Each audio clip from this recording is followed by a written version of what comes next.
श्रीराम समर्थ. सुख त्यागात आहे, भोगात नाही. अमुक हवे असे वाटले आणि ते मिळाले नाही म्हणजे दुःख होते. अमुक हवे असे वाटूच देऊ नये. परमात्मा ठेवील त्यात समाधान मानावे. याचेच नाव वैराग्य. आपण विषयात बुडतो आहोत आणि पुन्हा विषयाचीच कास धरली तर आपण अधिकाधिक नाही का बुडणार.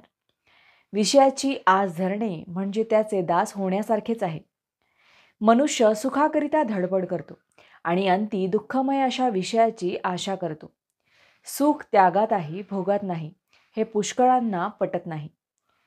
परिसाला लोखंड लागले म्हणजे त्याचे सोने होते, पण रुपयाचे काही सोने होत नाही.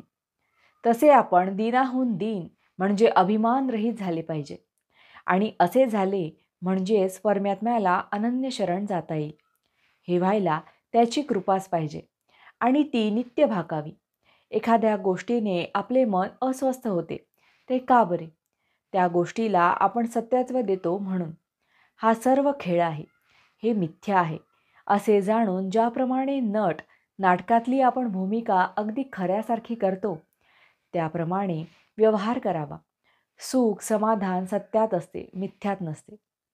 आजपर्यंत आपण विषय उपभोगले, पण त्यात आपल्याला सुख झाले नाही. मग विषय मिथ्या आहेत याची भगवंताने तुम्हाला प्रचिती नाही का दिली? तरीसुद्धा तुम्ही या विषयातच प्रपंच कसा सुधारेल असे मला विचारता. याला काय म्हणावे? जे दुःखमयच आहे त्यात सुख कुठून मिळणार? 2 लहान मुली भातुकली खेळल्या.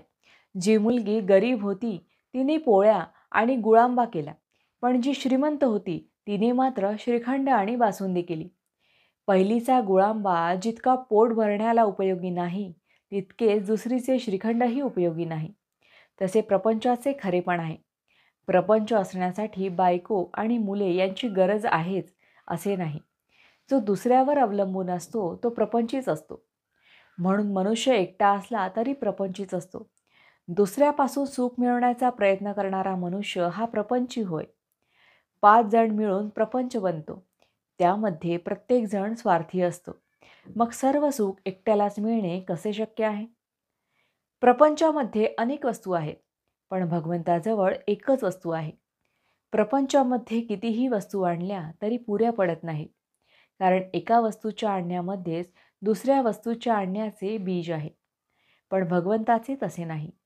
भगवंताची वस्तू एकदा आणली की पुन्हा ती आणायला नको. भावार्थ: अमुक एक वस्तू आहे म्हणून मी सुखी आहे या वृत्तीत राम नसून काही नसताना वृत्तीचे समाधान टिकले पाहिजे. जानकी जीवन स्मरण जय जय राम. महारुद्र हनुमान की जय.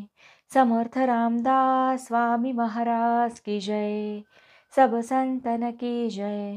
श्री अनंत कोटि ब्रह्मांड नायक राजाधिराज सच्चिदानंद सद्गुरु श्री ब्रह्म चैतन्य महाराज की जय. जय जय रघुवीर समर्थ.